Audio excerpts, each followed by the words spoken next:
Nous croyons que cette méditation peut aider de nombreuses personnes.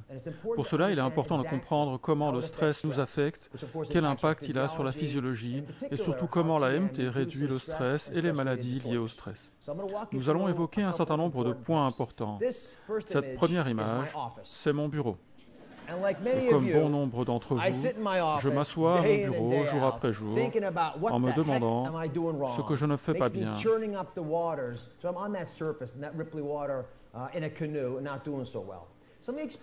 Laissez-moi vous expliquer en tant que chirurgien cardiaque comment je perçois l'impact du stress sur le cœur.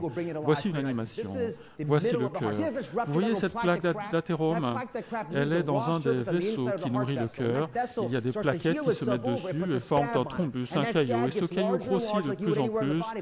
Et dans le cœur, cela va jusqu'à l'occlusion de l'artère. Et quand l'artère se ferme, ce que vous voyez là, c'est la principale cause de mort en Occident. Et maintenant, que peut faire la méditation transcendantale à ce sujet?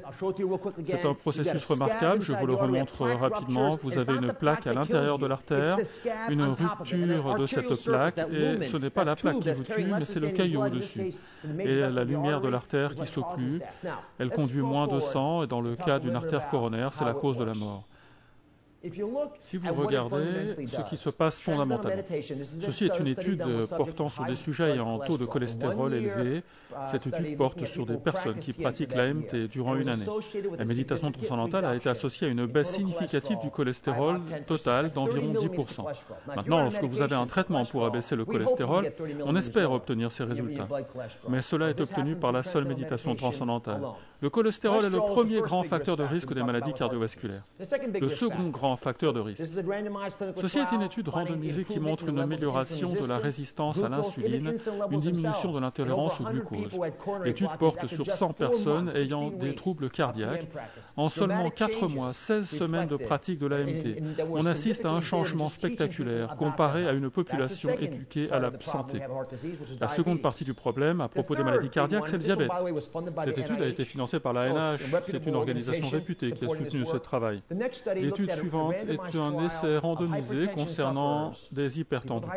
La méditation transcendantale produit une réduction significative de la pression systolique et de la pression diastolique, le chiffre de la maximale et de la minimale de la tension artérielle, qui ont été abaissés respectivement de 11 et de 6 mm de mercure. Ce sont de grands écarts. On n'a pas toujours ce type de résultat avec les médicaments. Ces trois choses, l'élévation du cholestérol, l'hypertension artérielle et l'intolérance au glucose, ces trois choses conduisent aux maladies cardiaques. Cette dernière image est probablement pour moi la plus importante. L'effet de la méditation transcendantale sur la réduction de la mortalité, des crises cardiaques et des accidents vasculaires cérébraux. De combien?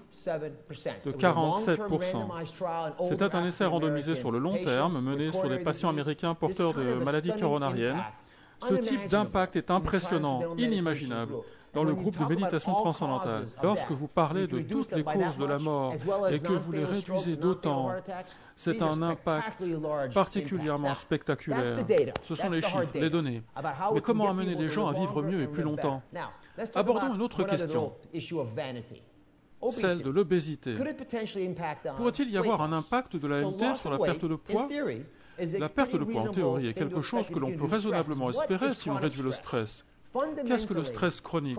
Fondamentalement, il y a 1000 ans, le stress chronique est lié à la famine, au fait de ne pas avoir assez à manger. Que se passe-t-il quand on est stressé? On régule différemment ces neuromodulateurs nommés les cannabinoïdes.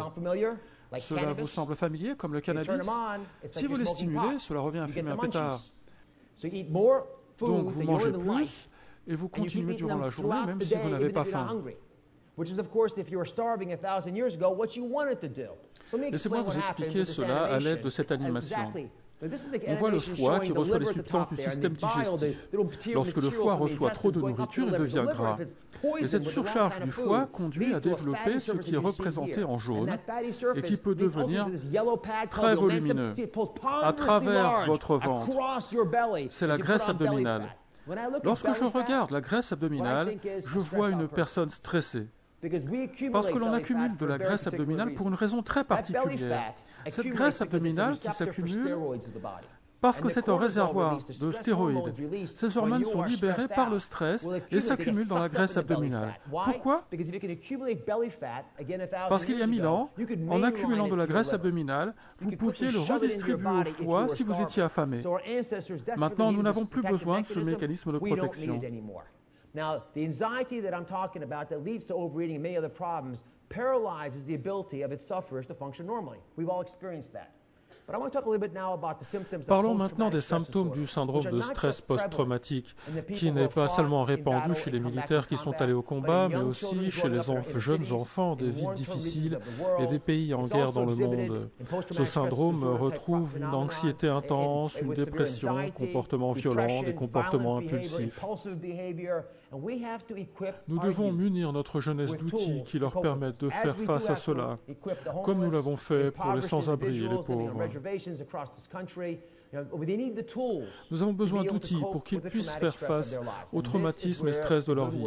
C'est ce sur quoi travaille la Fondation David Lynch, parce qu'il travaille avec les personnes les plus à risque de stress post-traumatique.